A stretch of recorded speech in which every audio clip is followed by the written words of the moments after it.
60,000 in Australia.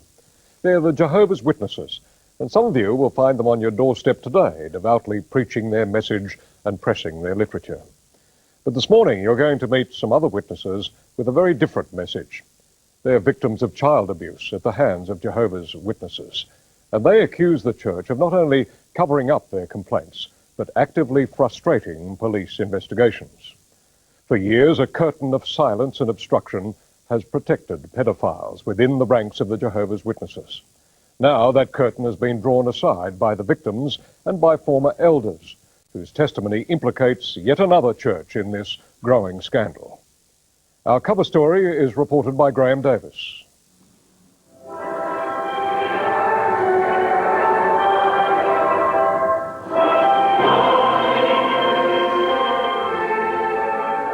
At the Melbourne Tennis Centre, the gods of sport make way for the real thing, as 10,000 voices praise the Almighty.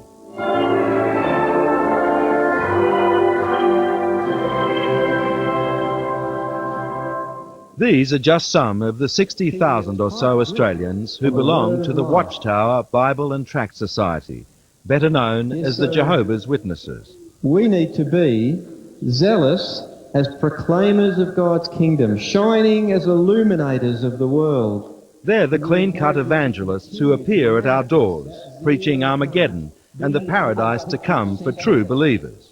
Call back on everyone who shows even the slightest interest, even if we've just left them with a tract. Yet as we'll see, the shepherds, as church leaders portray themselves, have created a hell on earth for some of the most vulnerable of their flock. And they're outlaws in the classic sense, having placed themselves outside the laws that protect children from sexual predators. When it finally dawned on you that what you were witnessing was a policy of covering up child abuse, how did you feel about them?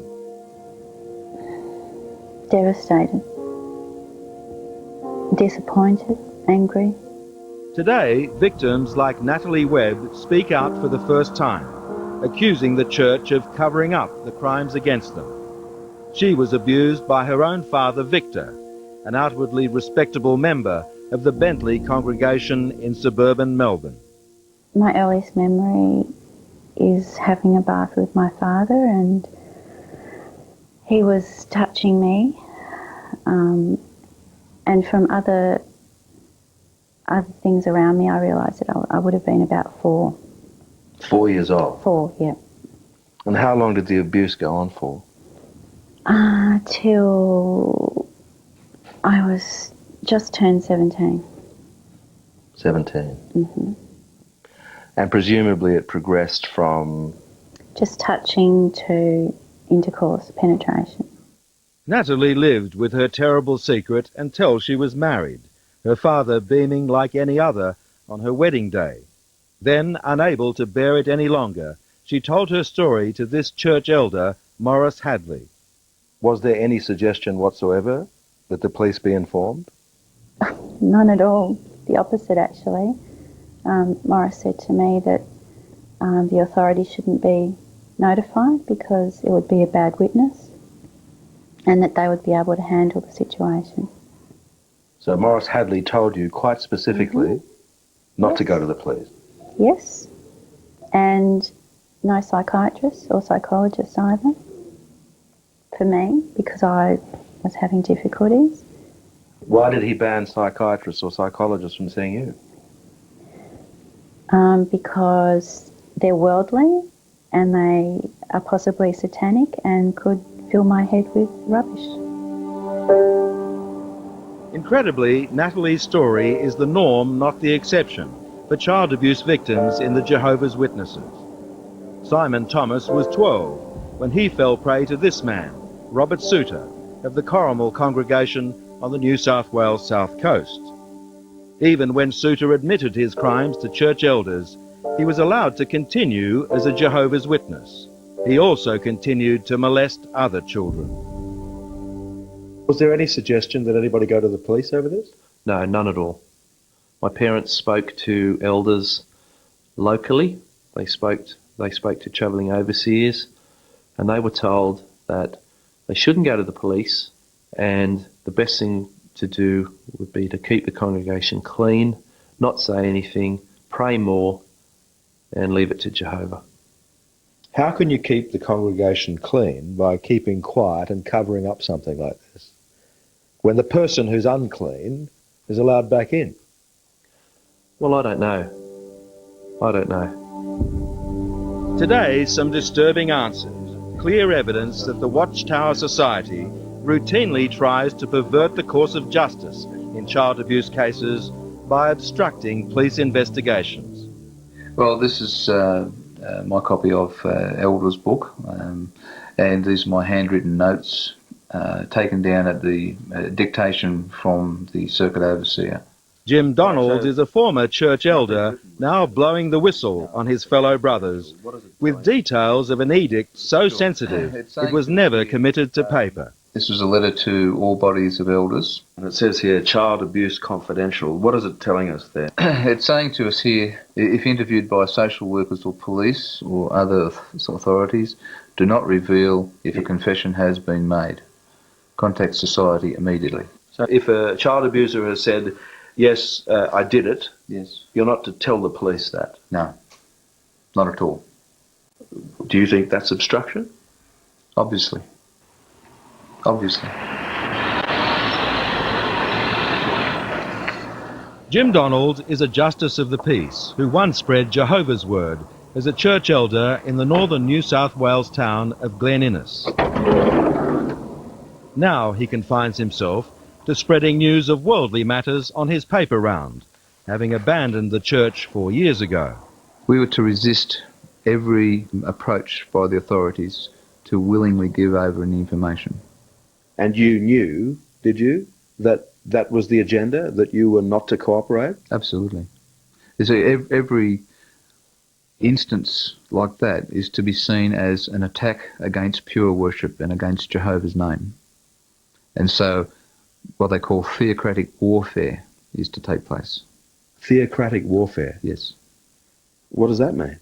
That means we are in a battle situation. With the police and the state? With the state. They have a phrase they refer to which is theocratic warfare, and that is basically that it's acceptable to lie or to cover over things if it's for the good of God's purpose. Andy Farrell left the Jehovah's Witnesses 5 years ago after a lifetime's association. They won't condone breaking the law where it's a more black and white issue, say it was a murder case or something like that. But there are certainly a lot of problems of a lesser scale that the church tries to deal with internally that probably belong in a court of law. Child abuse. Yeah, exactly.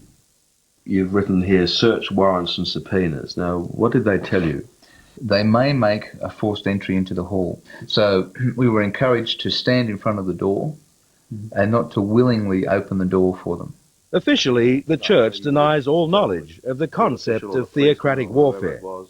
But Jim Donald's account of the verbal instruction not to cooperate with police was confirmed to Sunday by another former elder, though he wouldn't be filmed. There's nothing on paper, right? No. Nothing on paper at all? No. Do you think this is because their legal department would have known they might have a problem with this in the future? I think so, yeah. Because they've got a big problem with this, haven't they? Absolutely, yes. And the man who was once the Society's own lawyer agrees. I think it could have the practical effect of perverting the course of justice. It could. It could have that practical effect. Let's commence our service by singing together our first hymn, number 673, There is a Redeemer. The Reverend Warren Stuckey has left behind the law and the Jehovah's Witnesses to become an Anglican priest. It was a short journey physically, for his church is a stone's throw from the Watchtower's Sydney headquarters. But in personal and theological terms, his was a momentous defection, and as a former elder and director of Watchtower companies, he's a potent witness against his former associates.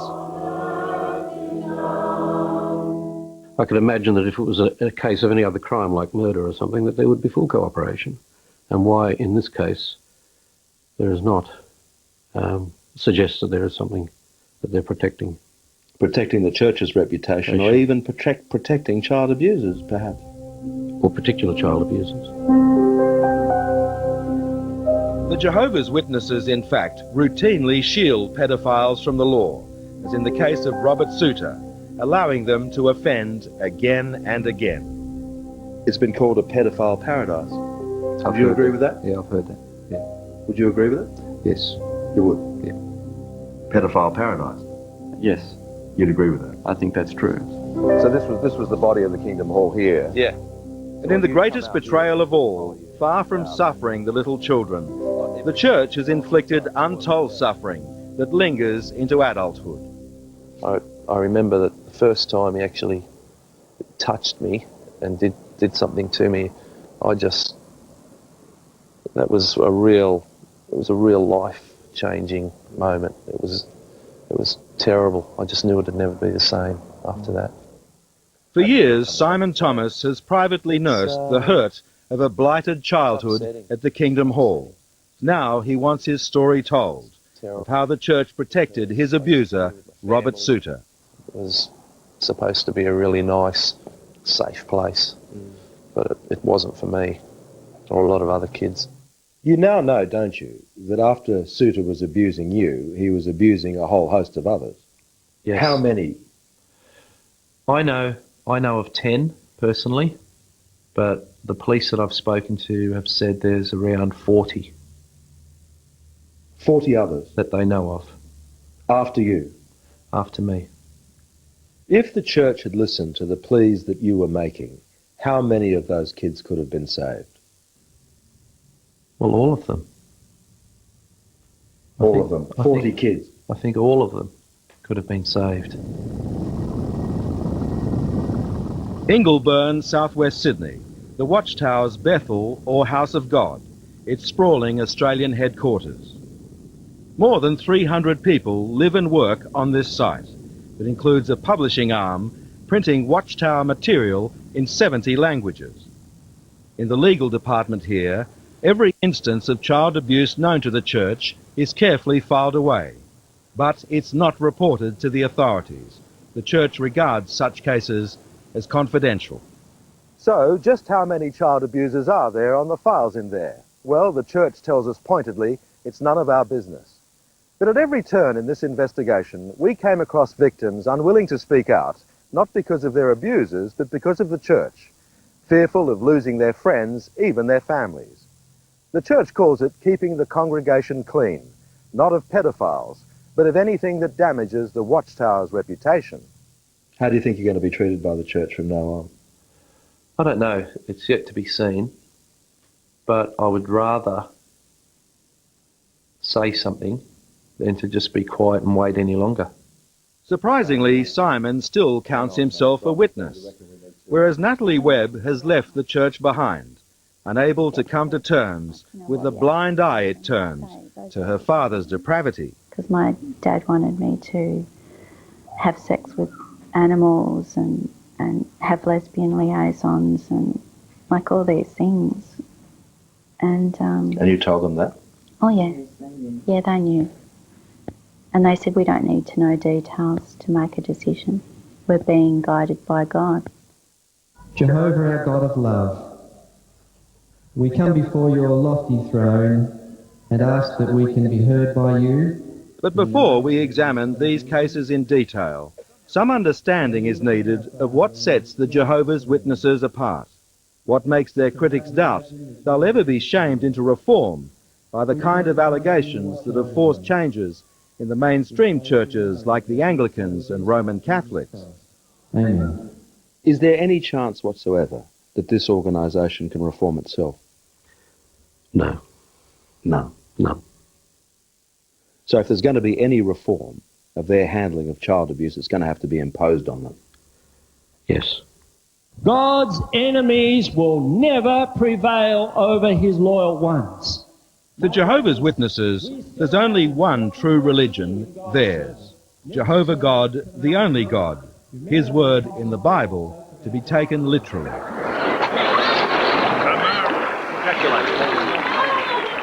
The act of baptism through total immersion symbolises total surrender to Jehovah and his only legitimate authority on earth, the Watchtower Society. Well done. Witnesses live in what they call the truth, the rest of us in the world.